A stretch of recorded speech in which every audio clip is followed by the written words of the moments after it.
And actually, Arthur and I do have a couple stories of our own. One thing that I have been doing, and which is very helpful, is I've been keeping an antiques journal. And one thing from art school taught me, keep a journal, do drawings, and since I like to write, I like history, beginning in, well, going back to art school, but beginning in December of 1998, when I first joined the firm, I started keeping a journal of some of our adventures and some of the pieces that we discovered. And here's a little drawing of a Queen Anne armchair that we discovered in a house in Stonington. Great chair that was up in the attic of the Stanton Davis house. And the family didn't know it was there. We were at the house doing an appraisal. And we got into the attic, and there was like a bomb had gone off in there. There were piles of debris and everything just strewn all over the place. These little narrow pathways to get through among all the blanket chests.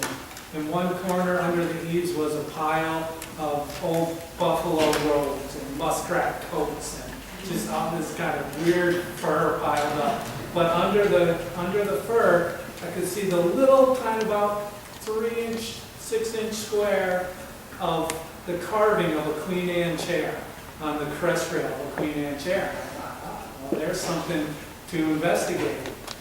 And so I asked, is it okay if I uncover this chair? I think that has some age to it.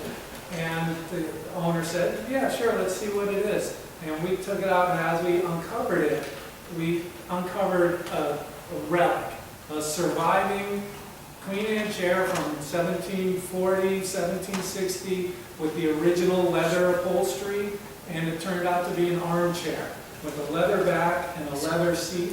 It was just shown prominently at Yale University at their show on Rhode Island furniture, and is published in their catalog, Art and Industry, and the story of Rhode Island furniture. So that was probably my single greatest discovery with the firm and the antiques, and to find this chair. And it turns out the chair was made in Newport, used in the house in Stonington, Pawcatuck section of Stonington, right next to Westerly, and really is a cornerstone piece for the understanding of early Rhode Island furniture and the use of leather upholstery.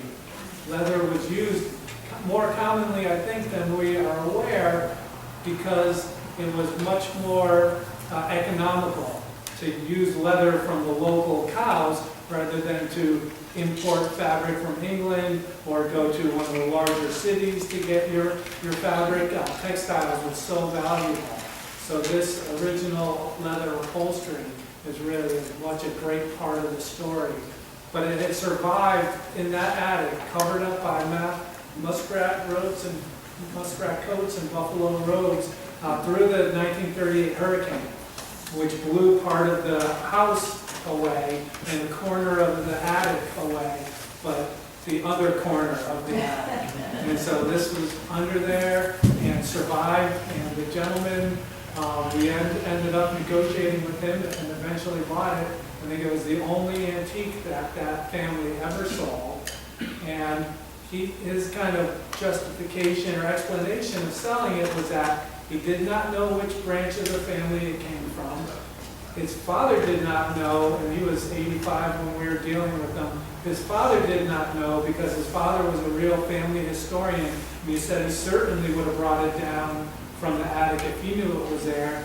And he didn't think his grandfather knew that the chair was there. His grandfather was born in 1858. So that chair has been hidden up in the attic probably since the mid-19th century or even earlier than 1850s, just to have been covered up with all this debris. And the debris itself dated from the 1880s.